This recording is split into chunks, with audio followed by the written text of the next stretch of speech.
원자력 발전, 석탄 발전을 줄이는 에너지 전환 정책이 한국전력에 미치는 영향이 적지 않아 보이죠? 취재 기자와 함께 자세한 이야기 나눠보겠습니다. 박경민 기자 나와 있습니다. 박 기자, 정부가 이 전기요금 인상은 당장 없다는 입장인데 이럴 경우에 앞으로 한국전력 경영에는 어떤 영향을 주게 될까요? 예, 지금처럼 원자력 발전소의 가동률이 떨어지고 오는 봄에 이제 미세먼지 대책으로 노석탄 화력 발전소의 가동까지 줄어들게 되면 한전이 전기를 구입하는 비용 자체가 늘어나게 됩니다. 전기를 생산하는데 상대적으로 이제 원자력 발전과 석탄 화력 발전소의 비용이 싼데 그 대신에 이제 LNG 발전 등 상대적으로 가격이 높은 전기를 사야 되기 때문입니다. 현재 전기요금 체계를 보면 이러한 상황을 잘 알 수 있는데요.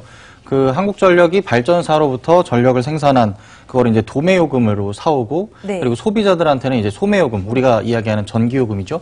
이거를 이렇게 부과하는 방식인데 지금 이제 도매요금은 연료비 등 요인에 따라서 변하는데 소비자에게 판매하는 가격, 즉 소매요금은 고정돼 있습니다. 그렇다 보니까 도매요금이 오를 경우에는 한전이 손실을 떠안고 반면에 도매요금이 떨어지면 한전이 이익을 내는 구조가 지금까지 유지되어 온 겁니다. 전문가 인터뷰 한번 들어보시죠. 한전이 사오는 가격은 계속 변동되고 한전이 소비자한테 파는 가격은 정해져 있잖아요. 이런 상태에서 한전이 사오는 가격은 유가, 수요, 그다음에 정부 정책에 따라서 계속 변동되는 거예요.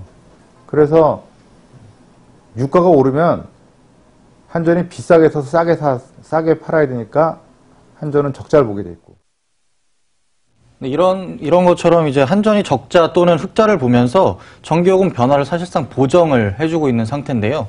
소비자들한테는 이게 뭐 긍정적인 영향, 바로바로 전기요금 변화에 반응하지 않아도 되니까 좋긴 하지만 한전한테 어떤 손실이 전가될 수 있다는 위험성은 있습니다. 그렇겠죠. 이런 문제로 인해서 이제 전기요금에 연료비 연동제라는 것을 도입하는 문제도 검토하고 있는 것으로 알려져 있는데 이게 뭔가요? 좀 쉽게 설명 주세요.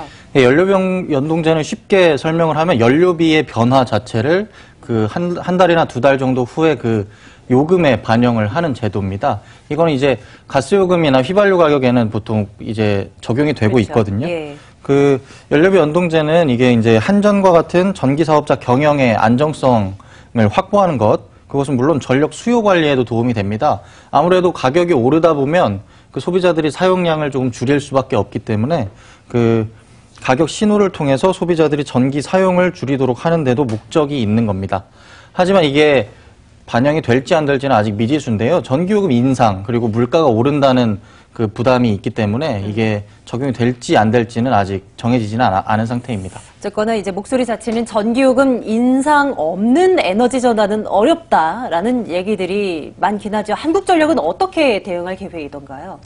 앞서 리포트에서도 보셨겠지만 한전 측은 일단 경상 비용을 최소화하겠다라는 것 이외에 어떤 뾰족한 수는 내놓지 못하고 있는 상황입니다. 왜냐하면 공기업으로서 한전은 정부 정책을 이행해야 하는 의무도 있거든요. 하지만 동시에 적자를 또 보면 안 되는 시장형 공기업으로서의 위치도 있기 때문에 한전의 부담이 큰 것이 사실입니다. 특히 지난해 4분기에는 약 4년 3개월 만에 적자 전환까지 했거든요. 일각에서는 한전 신임 사장의 첫 번째 미션이 그런 어떤 정부 정책을 차질 없이 수행하면서 에너지 전환의 부작용은 최소화해야 한다라는 이야기까지 나오고 있는 상황입니다. 한전은 지난 여름에 누진제 완화나 그리고 에너지 소비 효율 등급 1등급 제품에 환급금을 주는 그런 것들을 시행하면서 사실상 전기요금 인상분을 다 수용하고 감내해 왔거든요.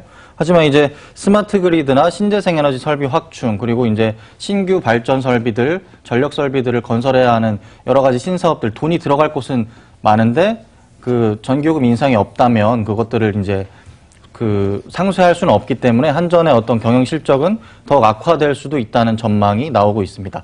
실제로 한전은 2007년부터 2013년까지 그때 고유가나 원전 납품 비리 등으로 부채가 많이 들고 실적이 좋지 않았는데요. 그때부터 거의 매년 전기요금을 인상해 왔습니다.